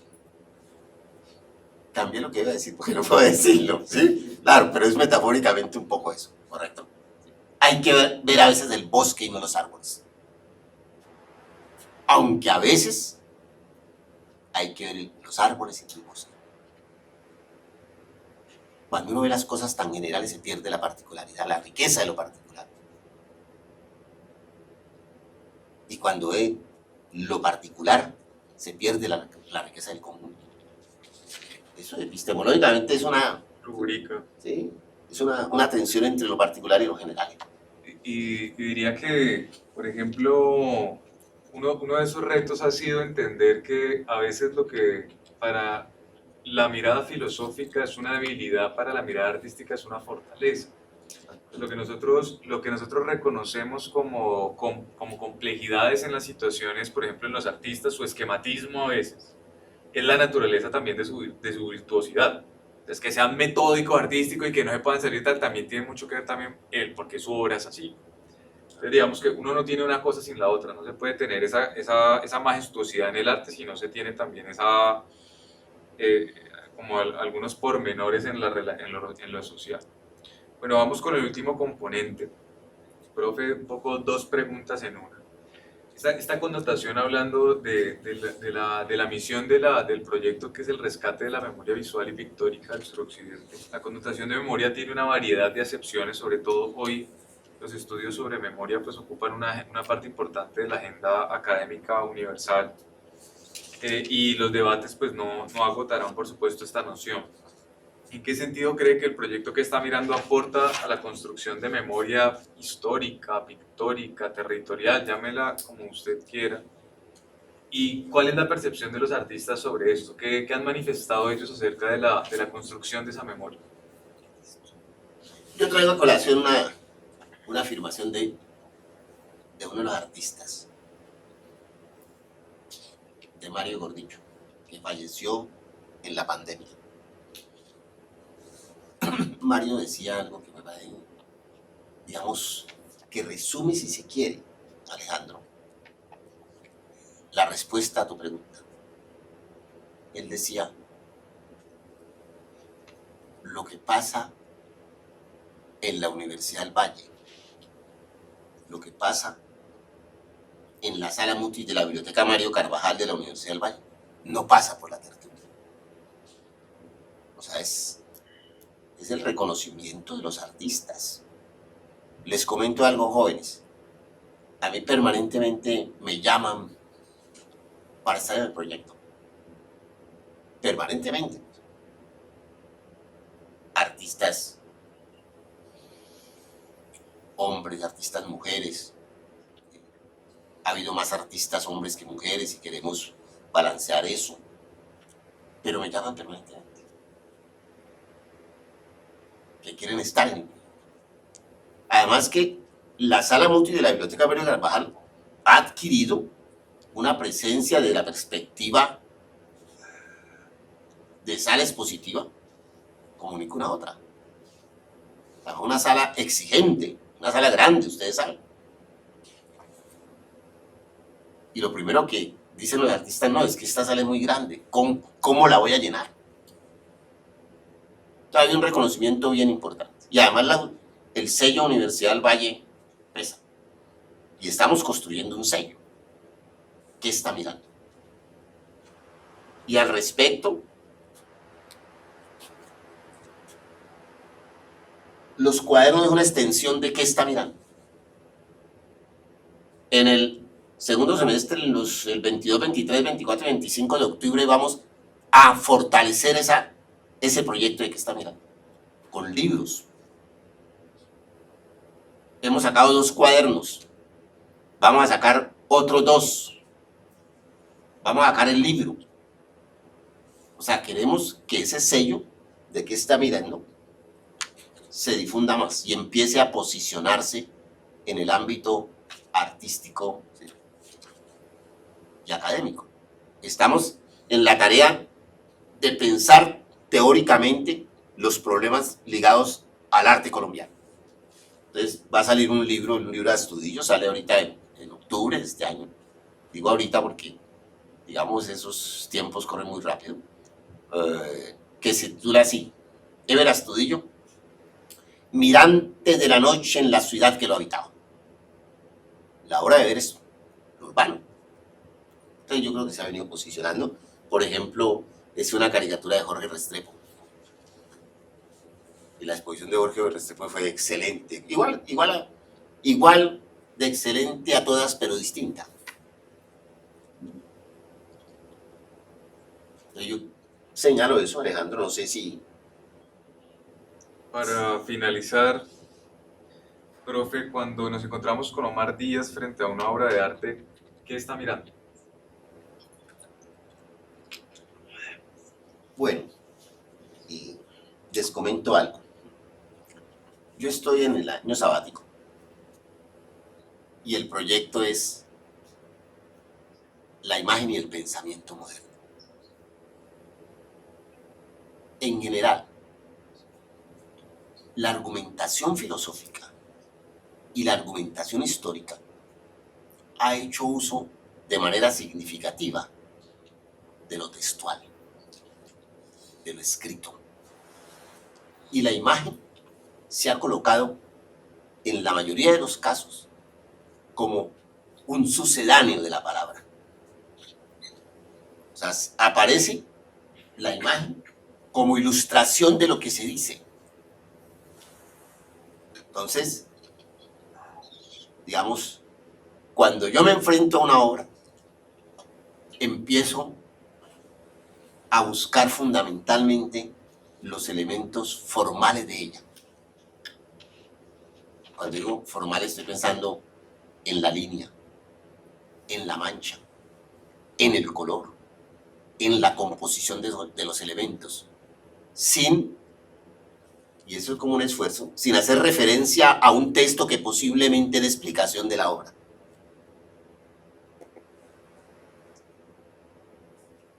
A mí, pues, ha sido, digamos, un trabajo interesante en el proyecto. Yo creo que de los proyectos bellos de mi vida, ¿sí?, académicos,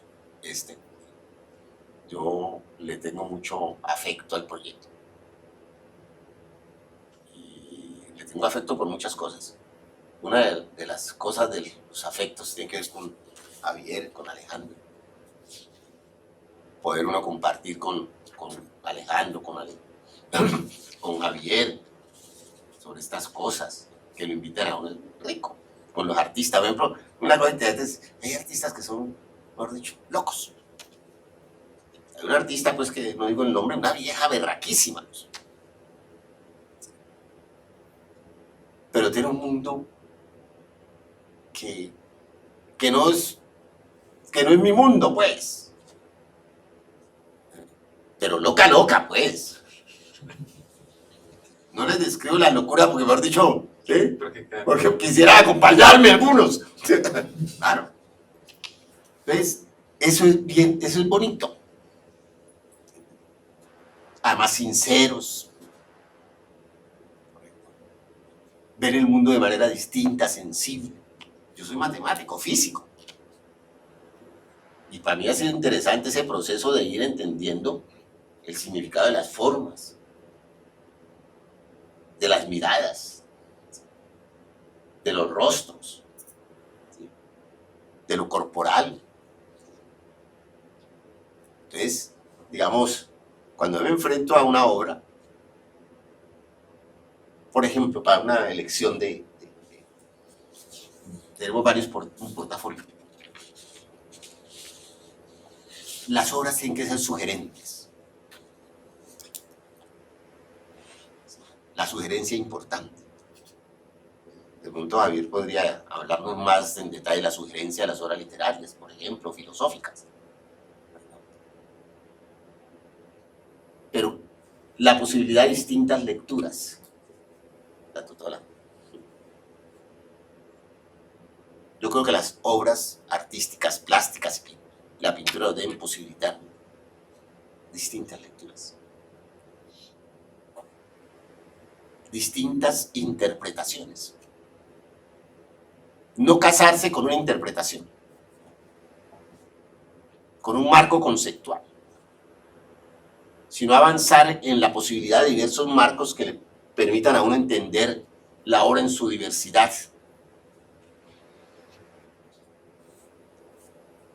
Por ejemplo, hay obras figurativas. La figura humana, por ejemplo, la María Esperanza Londoño es figura humana, la que exponemos el 7 de junio. Y la invitamos a todos. Ella es figura humana. Y tiene una parte interesante que es lo de la pandemia. ¿Sí? Es el encierro y el silencio. En la época de la pandemia. Los rostros. Esa soledad, esa tristeza, ese llanto. Eso fue durísimo. Ahora era impresionante. Entonces, ella es figurativa. Entonces, tenemos distintas. Por ejemplo, María Teresa de Negreiros es expresionista, etcétera, etcétera. Yo creo que, digamos, en la medida en que uno se vincule más a mirar, yo creo que la idea es esa. Hay que mirar. Que está bien, hay que mirar. Y tratar, en lo posible, de mirar sin prejuicios. Que es como una contradicción, ¿correcto? Pero hay que tratar de acercarse a la obra, poco a poco, de entenderla, de ponerse en el lugar del artista, de mirar el contexto, no solamente el contexto de producción, sino el contexto de recepción de la obra. Y yo creo que uno poco a poco, digamos, va avanzando en la comprensión de esa diversidad plástica, ¿sí?, de los artistas.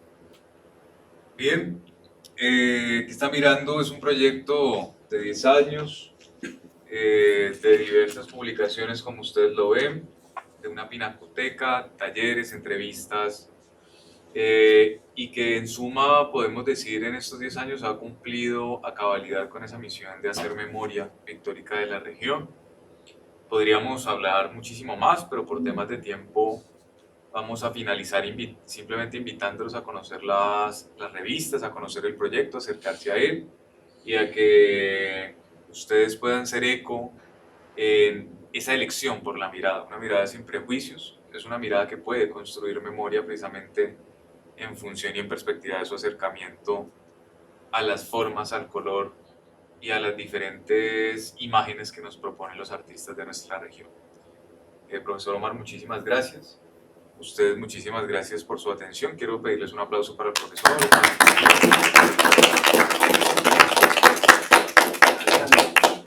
Antes de eso, yo quiero pedir un aplauso para los asistentes. Para Javier por posibilitar este importante seminario que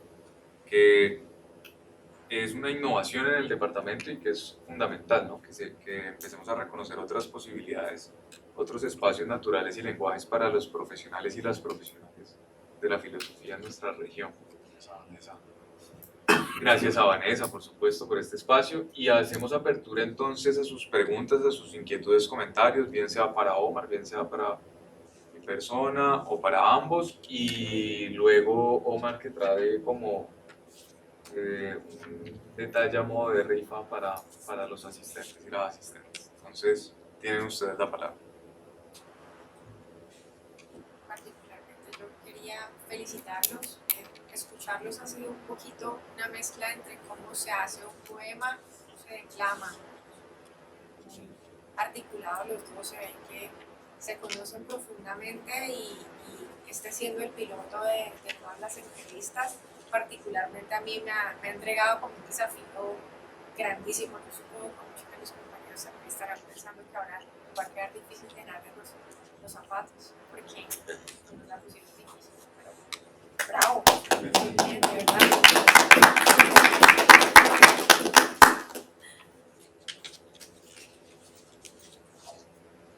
Comentarios, inquietudes.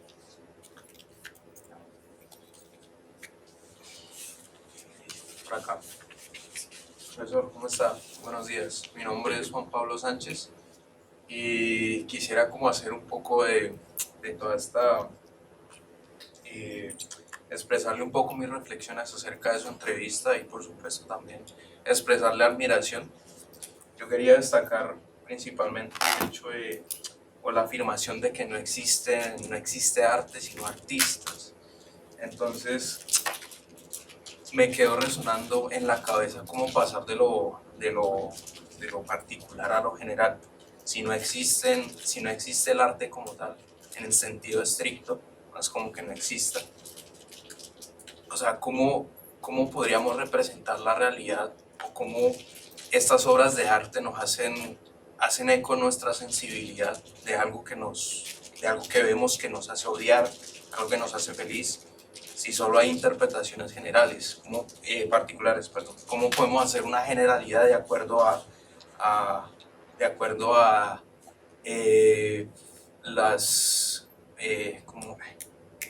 las composiciones de los artistas?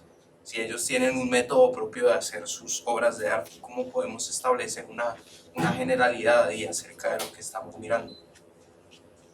Gracias, Juan Pablo, por esta gran pregunta. Decía que la afirmación es de Gombrich, en uno de los grandes libros, que llama Historia del Arte. Él señala algo, Juan Pablo. No hay arte con mayúsculas sino artistas. Y escribe en la impresión pues, del texto, en la edición, aparece arte con mayúsculas. Lo que está significando es que la historia de arte se va construyendo a partir de las expresiones particulares de los artistas. Pero obviamente hay una corriente general en la cual se van vinculando las obras. Por eso tenemos del impresionismo, el expresionismo, tenemos el figurativismo en el Renacimiento. O sea, esas expresiones particulares van aunando su proyecto para el proyecto general del arte, ¿sí? Y su historia. Es lo que está significando es que miremos los artistas, no a partir de prurito abstracto, sino que enriquezcámonos con cada uno de los artistas y en esa medida vamos aprendiendo. Por ejemplo, uno dice, bueno, el impresionismo, entonces uno, bueno, vamos a mirar a Monet. Por ejemplo, hay una vaina bellísima de Monet, que es la Catedral de Rouen, ¿sí? Tiene 30 y pico de obras sobre esa catedral. Y él estaba buscando cómo la luz incidía en la catedral a distintas horas del día. Y uno ve las obras de Monet y sencillamente se da cuenta de cómo él se impresionaba de la luz, ¿sí? Que se reflejaba en la catedral. Entonces, miremos los artistas y en ese sentido vamos construyendo, digamos, una tendencia general, pero no, la abstracción a veces nos impide ver la riqueza de lo particular. Por ejemplo, Juan Pablo, alguien desilusionado del amor, de una mujer bella, dice, ay, es que las mujeres, un aspecto negativo, las mujeres son lindísimas, al igual que los hombres, lo que pasa es que no le fue bien, búsquese otra, o búsquese otro, y en el camino irá encontrando la riqueza de la particularidad. Yo lo digo jocosamente pues para que se entienda eso. Pero lo abstracto a veces nos impide la riqueza de lo particular. Además, cuando está acompañada por juicios de valor que pretenden ser norma. O pues la discusión entre las vanguardias es ¿cuál es la forma de hacer el arte? Y la respuesta ante eso es, la forma de hacer el arte es la historia misma de la humanidad. Creo que una de las virtudes del proyecto está precisamente en mostrar que lo que nos da el arte y el acercamiento sin prejuicios del arte es la afectación sensible, y hay que buscarla. Permitirnos ser afectados por el arte para hacernos seres más sensibles y en esa medida no pretender que el expresionismo, el impresionismo, etcétera, son la forma correcta de hacer el arte. Es un poco como No hay verdad. es verdad. O sea, por ejemplo, esa idea es bellísima de Alejandro. Cristo en la cruz. Yo traigo a colación mucho la crucifixión. Uno tiene la crucifixión, por ejemplo, de Velázquez, o la crucifixión del Bosco. ¿Cuál es verdadera? Esa noción de verdad no entra a definir sobre una obra. ¿Correcto? De pronto uno puede decir cuál es más válida en determinadas condiciones. Pero esa noción de verdad no. ¿Qué es verdad? Picasso es verdad. El cubismo es verdad. No.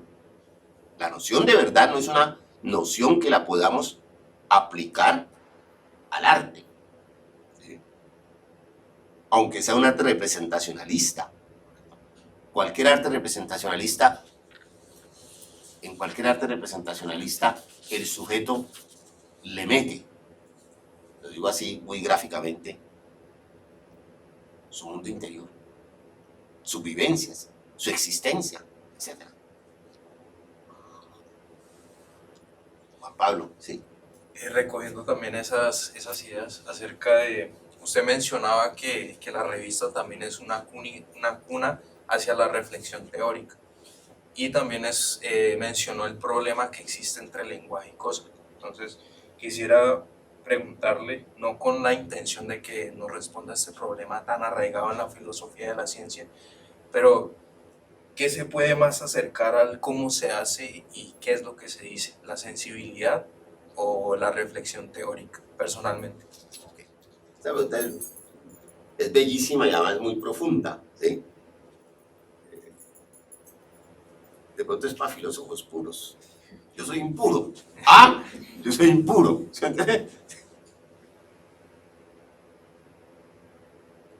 Yo creo una cosa. Es que hay una asimetría. Lo que se dice con las palabras no se dice con las imágenes. O mejor aún, lo que se dice con las palabras no se puede decir con las imágenes. Y lo que se dice con las imágenes no se puede decir con las palabras. Es un mundo de diálogo, pero no un isomorfismo entre esas dos expresiones. Ambas te acercan al objeto que si se quiere, pero ambas son distintas. ¿Ves? Y Foucault tiene una cita muy linda, en relación a eso. Dice, lo que se ve no agota lo que se dice, ni lo que se dice agota lo que se ve. ¿Ves? La aproximación del artista es muy intuitiva. No es el logos. O sea, el logos del artista es distinto al logos del discurso, porque hay un logos. No puede decir que el artista, que en la obra de arte no hay un logos. Claro, hay un logos, pero son distintos. Correcto.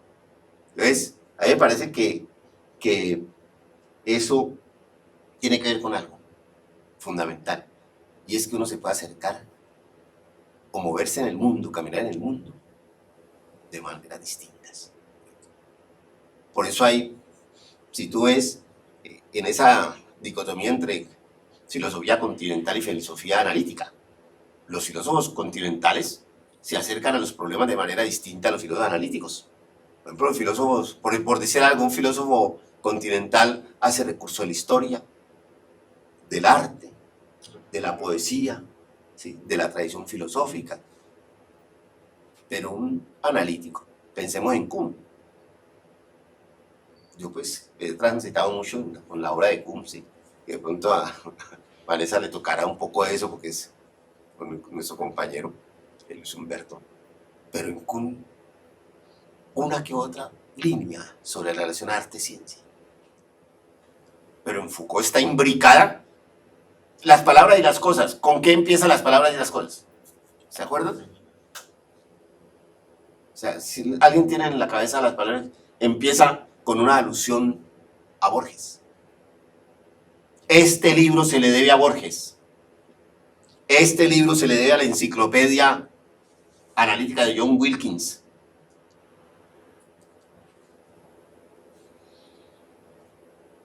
Y empieza a hablar de la enciclopedia china. De la enciclopedia china. Y muestra esa diferencia entre la palabra, ¿sí? Entre la palabra y la cosa, etc. Pues no me acuerdo muy bien, pero hace alusión a Borges. Después trae a Cervantes. Después Sade. O sea, los recursos que utiliza Foucault son distintos a los recursos que utiliza, por ejemplo, Carnap.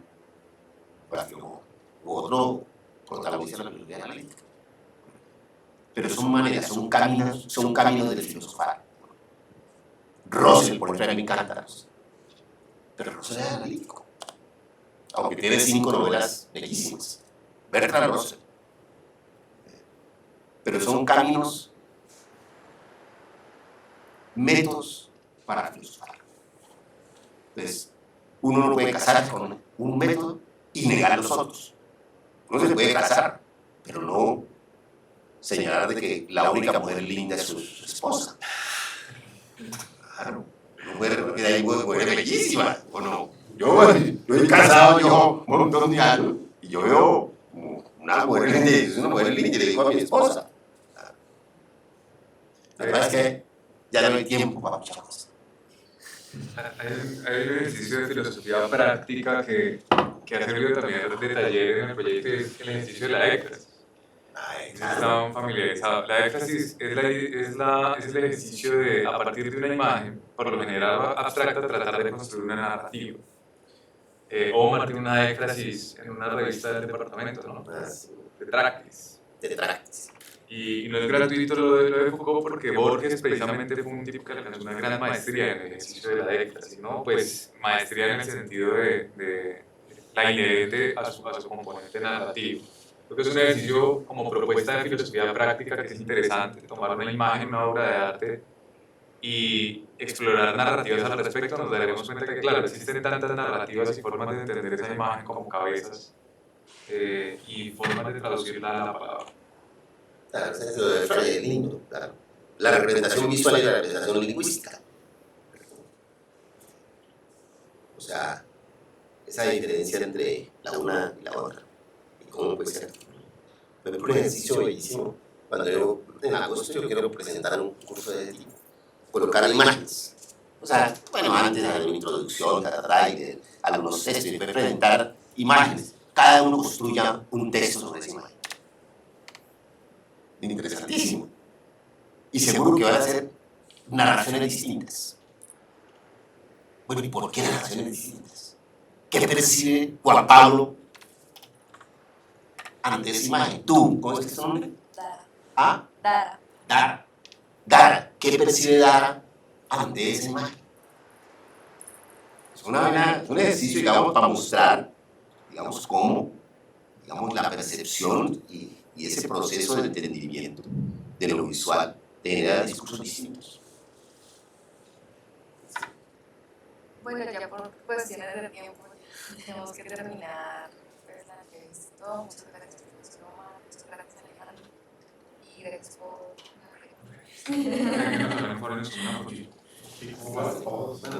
No, todavía no vamos. Las rifas. Entonces, me devuelven todo.